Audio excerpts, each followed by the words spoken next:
আসসালামু আলাইকুম রহমতুল্লাহ। আজকের এই ভিডিওতে সিলেট বোর্ড 2019 সালের right form of verb answer করা হবে। প্রথমে আমি শব্দগুলো বলে দিই কি কি শব্দগুলো এখানে আছে। এখানে বলা আছে এঙ্গেজ জড়িত হওয়া, ডু কাজ করা, ফেস মুখোমুখি হওয়া, be to be verb am is are was were, being help সাহায্য করা, সলভ সমাধান করা, মেক তৈরি করা, ট্রাই চেষ্টা করা, ক্রিয়েট তৈরি করা। মনে রাখবো 4 নম্বর প্রশ্ন রাইট ফর্ম অফ ভার্ব এর বক্সের প্রত্যেকটা শব্দই ভার্ব হবে। আচ্ছা, অ্যাট প্রেজেন্ট বর্তমানে। আচ্ছা, আমি পুরোটা আগে অ্যান্সার সহ বলে দিই, তা আরও সুবিধা হবে। At present Bangladesh is facing unemployment problem. This problem already has created an alarming dimension.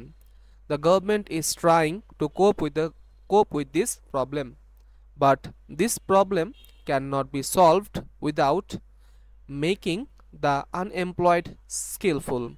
So, education is a must. It helps a man to get a good job. Job does not mean doing official work only. Self-employment is a solution of this problem. It means engaging oneself in economic activities. The government is giving financial help and training to the educated youths with a view to making them self-reliant. আচ্ছা, এই ছিল তার answer. এবার আমরা ব্যাখ্যায় চলে যাই। কিছু কঠিন শব্দ আছে এখানে যেটা হয়তো বা আমরা আগে দেখিনি। ডাইমেনশন মাত্রা, অ্যালার্মিং উদ্বেগজনক, আনএমপ্লয়মেন্ট বেকারত্ব, কোপ উইথ খাপ খাওয়ানো মানিয়ে নেয়া, স্কিলফুল দক্ষ, মাস্ট আবশ্যক, অফিসিয়াল অফিসিয়াল মানে অফিসিয়াল, তারপরে আছে ওয়ানসেলফ মানে নিজেকে, ইকোনমিক অর্থনৈতিক, অ্যাক্টিভিটিস কাজকর্ম, ফিনান্সিয়াল আর্থিক, এডুকেটেড শিক্ষিত, সেলফ রিলায়েন্ট আত্মনির্ভর। At present Bangladesh is facing, A নাম্বারটার অ্যান্সার হবে ইজ ফেসিং। প্রথমে ইজ আসবে, তারপরে আইএনজি যোগ হবে, is facing. Bangladesh is facing, কারণ অ্যাট প্রেজেন্ট মানেই তো বর্তমানে continuous. At present Bangladesh is facing unemployment problem, বর্তমানে বাংলাদেশ বেকারত্ব সমস্যার সম্মুখীন। দিস প্রবলেম এই সমস্যা has already created an alarming dimension, alarming উদ্বেগজনক, ডাইমেনশন মাত্রা, উদ্বেগজনক মাত্রায় পৌঁছে গেছে। আচ্ছা, মনে রাখবো অলরেডি যে সেন্টেন্সটায় থাকে সেই সেন্টেন্সটা প্রেজেন্ট পারফেক্ট হয়। প্রেজেন্ট পারফেক্টের structure subject, have has, past participle, object. Subject have has V three object, তো সাবজেক্ট এবার আমরা হ্যাভ হ্যাজ আর ভি থ্রি যোগ করব। ক্রিয়েট যেটা, এটাকে আমরা আগে হ্যাজ লিখব এবং ক্রিয়েটের পর ইডি যোগ করব। This problem already has created an alarming dimension, এই সমস্যা ইতোমধ্যে উদ্বেগজনক মাত্রায় পৌঁছে গিয়েছে। দ্য গভর্নমেন্ট সরকার, সি নাম্বারের অ্যান্সার হবে ইজ ট্রাইং, ট্রাইয়ের আগে ইজ যোগ করব এবং ট্রাইয়ের সাথে আইএনজি যোগ করব। The government is trying to cope with this problem, সরকার এই সমস্যাটা নিয়ন্ত্রণে আনার, খাপ খাওয়ানোর চেষ্টা করছে। সমস্যাটা কিভাবে নিয়ন্ত্রণে আনা যায় সেই চেষ্টা সরকার করছে। বাট কিন্তু দিস প্রবলেম এই সমস্যা ক্যান নট বি সলভড, সমাধান করা সম্ভব না। আমরা মনে রাখবো এই টু বি ভার্বের পর আমরা ইডি যোগ করব। ক্যান নট বি সলভড, এটা সমাধান করা সম্ভব না। ডি নাম্বার অ্যান্সার হবে সলভড। উইদাউট ছাড়া, উইদাউট একটা প্রিপোজিশন, এরপরে ভার্বের সাথে ING, without making the unemployed skillful, তো ই নাম্বার অ্যান্সার হবে making. This problem can not be solved without making the unemployed skillful, এই সমস্যাটা আমাদের বেকার জনগোষ্ঠীকে যদি আমরা দক্ষ করে তুলতে না পারি তাহলে সমাধান করা সম্ভব না। সো তাই education is a must.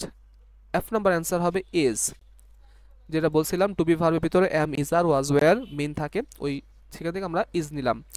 Education is a must, তাই শিক্ষা হলো অত্যাবশ্যক, শিক্ষা লাগবেই। It helps a man to get a good job, G number answer helps, হেল্পের সাথে অ্যাজ যোগ হবে। যদি আমাদের সাবজেক্ট হি শি ইট হয় এবং টেন্সটা প্রেজেন্ট টেন্স হয়, প্রেজেন্ট ইনডিফিনিট, তাহলে ভার্বের সাথে অ্যাজ বিয়ে যোগ হয়। ইট helps a man to get a good job, এটা আপনাকে যে কোনো একজন ব্যক্তিকে ভালো একটা চাকরি পেতে সাহায্য করে।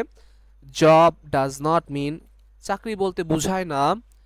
এইচ নাম্বার অ্যান্সার আমরা ডুইং লিখতে পারি, আইএনজি অথবা কোথাও কোথাও টু ডুও বলা আছে, কোনো কোনো বইয়ে দুইটা অ্যান্সারই সঠিক, হয় আমরা টু ডু লিখব অথবা ডুইং লিখব।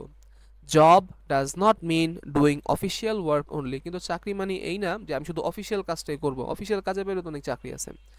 সেলফ এমপ্লয়মেন্ট আত্মকর্মসংস্থান মানে নিজের কাজের ব্যবস্থা নিজেই করে নেওয়া, is a solution of this problem, আত্মকর্মসংস্থান বেকারত্বের একটি সমাধান।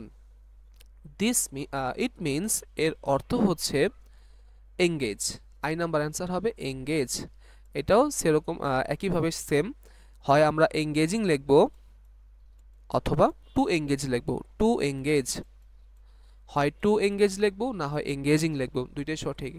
ইট মিনস এঙ্গেজিং ওয়ান সেলফ, এর অর্থ হচ্ছে নিজেকে যুক্ত করা, জড়িত করা। এঙ্গেজিং মানে জড়িত করা, যুক্ত করা।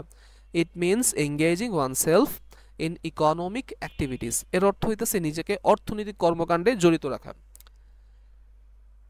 মানে চাকরি বলতে বোঝায় নিজেকে অর্থনৈতিক কর্মকাণ্ডে জড়িত রাখা।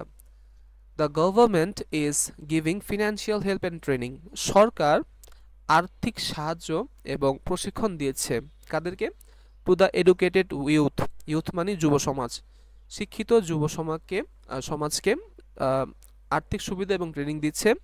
উইথ আ ভিউ টু মানে উদ্দেশ্যে, আমরা মনে রাখবো উইথ দ্য ভিউ টুর পর ভার্বের সাথে আইএনজি হয়, উইথ এ ভিউ টু এর পর ভার্বের সাথে আইএনজি হয়।